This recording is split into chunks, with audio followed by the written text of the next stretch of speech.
Hello बच्चों। So this is the first question for our बवाल सवाल सीरीज। सो हम हर दिन एक या एक से ज्यादा एक या दो सवाल डिस्कस करेंगे, और अगर कहीं पर लगेगा कि कोई कॉन्सेप्ट बताना है, so I will share that in the video, and hopefully this becomes a habit for you कि आप डेली एक एक सवाल, कम से कम अच्छे सवाल जरूर से जरूर करें, ताकि आपके कॉन्सेप्ट और भी ज्यादा स्ट्रांग हो जाएं। So let's start. पहली प्रॉब्लम क्या है?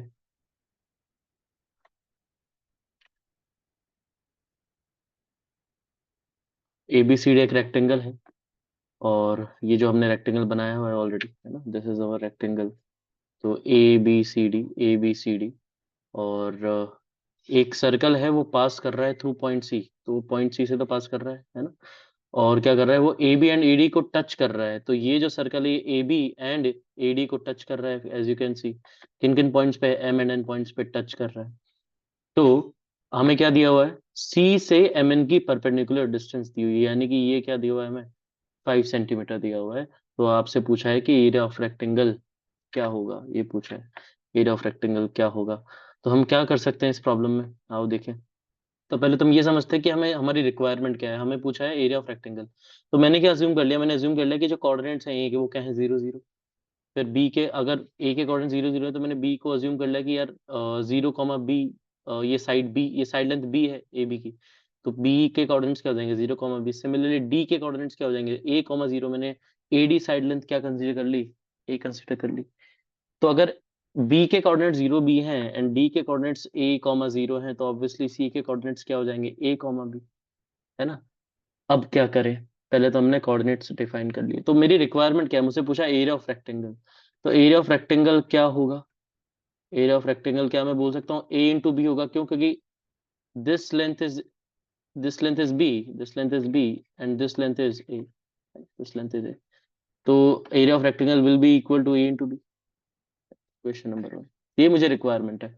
अब मेरे को सोचना है कि कैसे मैं A इंटू बी पे पहुंच सकता हूँ। तो what we can do is, at least हम जो भी चीजें निकाल सकते हैं इस गिवन इंफॉर्मेशन से, वो निकालने की कोशिश करते हैं। तो पहली चीज हम क्या निकाल सकते हैं बेटा? Let's see. तो अगर मैं देखूं, क्या मैं equation of, just minute, equation of M N निकाल सकता हूँ क्या? बिल्कुल निकाल सकते हैं ना। इक्वेशन ऑफ एम एन हम निकाल सकते हैं। इक्वेशन ऑफ एम एन क्या हो जाएगी? इक्वेशन ऑफ एम एन हो जाएगी, आप ध्यान से देखो अगर, तो ये, अगर मैंने, ये सेंटर है मेरा सी, इस सेंटर का नाम मैंने ओ दे दिया, ओ नाम दे दिया इस सेंटर का। तो और इसकी रेडियस आर अज्यूम कर ली, है ना। तो क्या मैं बोल सकता हूँ this distance will also be R and this distance will also be R? ये दोनों distance R R R and R होगी, है ना। दोनों दोनों डिस्टेंस क्या होगी? आर एंड आर, है ना। ये दोनों डिस्टेंस क्या हो जाएगी? आर एंड आर, दोनों आर आर रहेंगी, ठीक। तो अगर दोनों आर आर रहेंगी, तो एन के कोऑर्डिनेट्स क्या हो जाएंगे? 0, R, 0, R, 0, है ना। दूसरी पेन ले लेते हैं। This way better. और ये क्या इसके कोऑर्डिनेट्स क्या हो जाएंगे? एम के 0, R। तो मैं इक्वेशन क्या लिख सकता हूँ? तो मुझे क्या पता है दोनों किस किस पॉइंट्स पे कोऑर्डिनेट्स पे कट कर रही है। तो हम ये वाली इक्वेशन का यूज कर सकते हैं कि x/r + y/r = 1। यहाँ से क्या आ गया? x/y = r। This is equation number 2, है ना। मुझे क्या पता चल गया कि ये इक्वेशन है एम एन की, है ना। और मुझे क्या पता है, ये जो एम एन लाइन है, इसकी सी से परपेंडिकुलर डिस्टेंस 5 है। यानी कि मैं क्या बोल सकता हूँ? परपेंडिकुलर डिस्टेंस ऑफ सी वो क्या होगा? मॉड ऑफ ए प्लस, ये भाई इस इक्वेशन को क्या ले सकते हैं हम? x + y - r = 0। तो क्या हो जाएगा? A mod of A - B, A + B - r upon √1² + 1², यानी कि √2। This is equal to what? This is equal to 5। यानी यहाँ से क्या आ गया मेरे पास? Mod of A + B - r, this is equal to 5√2। Okay, है ना। ये चीज क्लियर हो गई होगी आपको। यहाँ से अगर मैं स्क्वायरिंग कर लूँ, तो मुझे क्या मिल जाएगा? A² + B² + R² + 2AB -2BR - 2AR, this is equal to 5 5 = 25, है ना। 5 5 = 25, 2 × 50, है ना। 50 आ गया यहाँ से मेरे पास, क्या आ गया? वैल्यू 50 आ गई, है ना। और क्या बोल सकते हो, इसको इक्वेशन नंबर 3 बोल देते हैं, है ना। एक तो ये चीज निकाल सकते हैं, और अगर हम दिमाग लगाए तो और क्या निकाल सकते हैं हम, क्या इस सर्कल की इक्वेशन लिख सकते हैं क्या? तो बिल्कुल लिख सकते हैं। इसका जो सेंटर ओ है उसके कोऑर्डिनेट्स क्या हो जाएंगे, आर कॉमा आर। तो सेंटर के कोऑर्डिनेट्स हो जाएंगे आर कॉमा आर। तो इक्वेशन क्या होगी, X minus R whole square plus Y minus R whole square, है ना। This is equal to what, length of, radius, radius कितनी है, आर है तो आर स्क्वायर, ओके, है ना। ये हो गई बात, समझ में आ गई होगी। यहाँ से क्या वैल्यू आ जाती है ना। तो ये मेरी इक्वेशन हो जाएगी सर्कल की। तो इसका मैं कुछ यूज कर सकता हूँ क्या?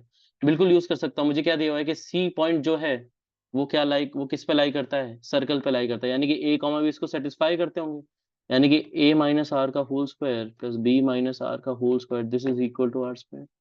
यहाँ से क्या वैल्यू आ गई, ए स्क्वायर, आप अगर देखोगे यहाँ से बनेगा A square plus R square minus two A R, यहाँ से बनेगा B square plus R square minus two B R. तो मैं साथ साथ लिखते जा रहा हूँ टर्म, पहले A square plus B square लिख रहा हूँ, फिर क्या आएगा मेरे पास minus two A R and minus two B R, तो वहां से two minus two R into A plus B बन जाएगा, एंड आर स्क्वायर से टू आर स्क्वायर हो जाएगा, this is equal to R square.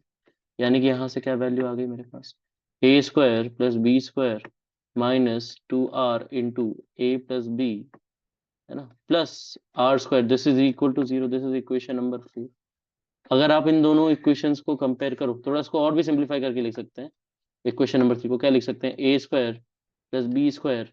आप देखो यहाँ से कुछ कॉमन आ रहा है क्या, बिल्कुल माइनस टू आर कॉमन आ रहा है, तो minus two R into A plus B, A plus B, और क्या बचा मेरे पास, और plus R, plus R square, तो आर स्क्वायर हो गया प्लस टू ए बी, है ना, प्लस आर स्क्वायर, है ना, plus two A B, this is equal to zero.